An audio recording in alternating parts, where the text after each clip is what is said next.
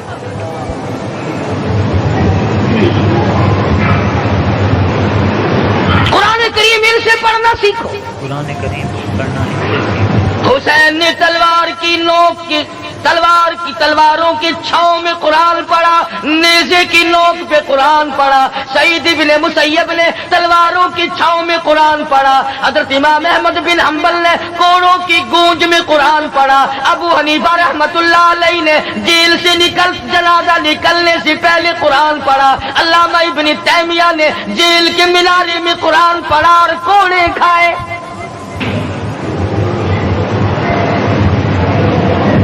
تم بھی قرآن پڑھتے ہو، جب کوئی مر جائے نا پھر قرآن پڑھتے ہیں، اور وہ بھی صحیح سالم پورا نہیں ہوتا۔ کیوں پڑھے؟ کوئی باپ مرے تیرا قرآن کریم پڑھے مولوی، کیوں؟ تیرے باپ کے نوکر ہے مولوی؟ تم خود کیوں نہیں پڑھتے؟ تمہارا خود کا تو یہ حال ہے کہ جن کپڑوں میں باپ نے دم توڑا، جن کپڑوں میں ماں نے دم توڑا، جن کپڑوں میں گھر والی نے دم توڑا، جن کپڑوں میں بھائی نے دم توڑا، وہ سارے کپڑے الگ رکھتے ہو۔ ارے ظالمو، تمہیں اپنے ماں باپ کے کپڑوں سے نفرت ہے۔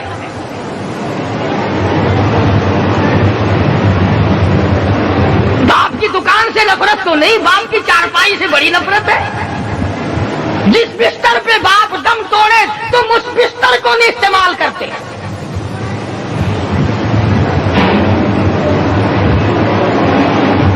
رسموں میں ڈوبے پڑے ہیں لوگ، رسمیں بنا رکھی ہیں، یوں کرنا چاہیے اور اس طرح سے کرنا چاہیے۔ لہد کے پانی سے بچو، مردے کے کپڑے سے بچو، مردے کی چارپائی سے دور رہو، فلاں چیز سے دور رہو۔ تم نے کبھی یہ بھی سوچا کہ اگر تمہارے بس کی بات ہو تم موت سے بھی دور رہ کے دکھاؤ نا۔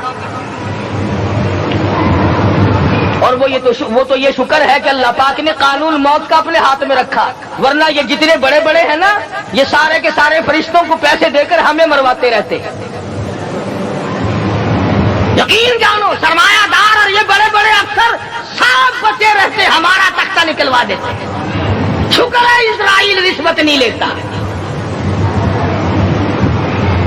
اگر وہاں نوٹوں کے تھبے چلتے تو یقین جانو چپکے سے کان میں کہہ دیا کرتے اسرائیل کے برابر والے کا کام کر دے، میرا نہیں برابر والے کا رگڑا نکال دے۔ اللہ نے نظام اپنے ہاتھ میں رکھا پھر بھی لوگ نہیں ڈرتے۔ فرمایا تبارک الذی بیدہ الملک، تمام برکتیں اس ذات کے ہاتھ میں ہے جس کا ملک میرا